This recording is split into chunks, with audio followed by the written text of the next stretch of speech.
Hey everybody, it's Ken Abrams with another Tuesday at 10 video blog. I've often wondered who coined the phrase public servant when talking about politicians. It seems that so often they serve their own interests far more than they serve the interests of the public good. Lately, we've heard about food stamps or the SNAP program being suspended or not funded, and air traffic controllers are now working on their second month of work with no pay.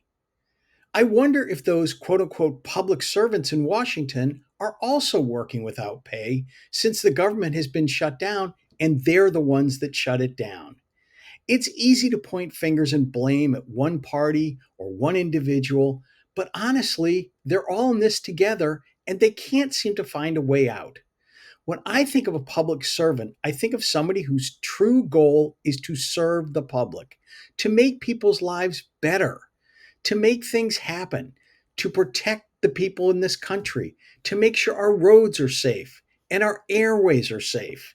Right now, we don't seem to be doing any of that.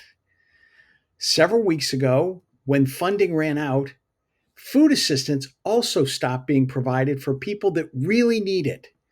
I've heard the argument that, yep, we're doing that because there's too many people who are in this country illegally who are getting that assistance.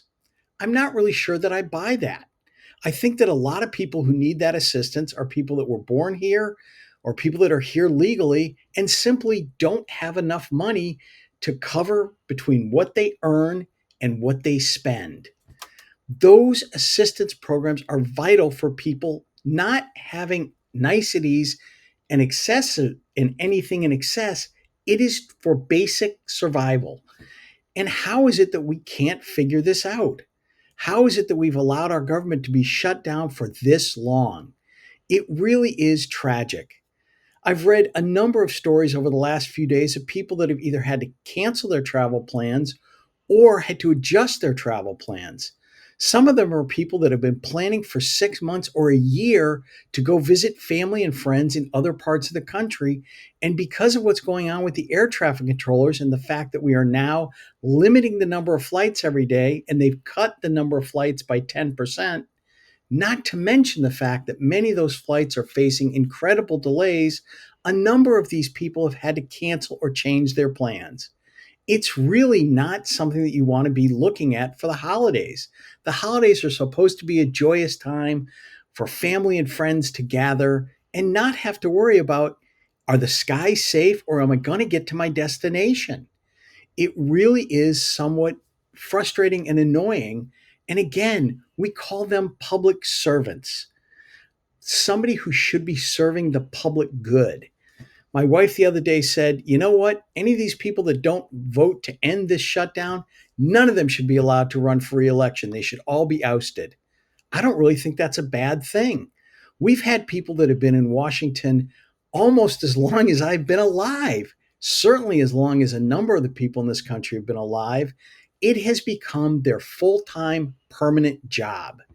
Maybe that's not the best solution. Maybe putting things in place like the rest of us have in terms of goals and objectives is really how we should evaluate public servants or elected politicians. Again, politics is not often something you should discuss on a corporate blog, but there are times when I just can't resist. This is a really tough time in this country, and it would be great to see all those folks in Washington come together and understand that they serve a greater good. I hope you all have a great week. Thanks for watching.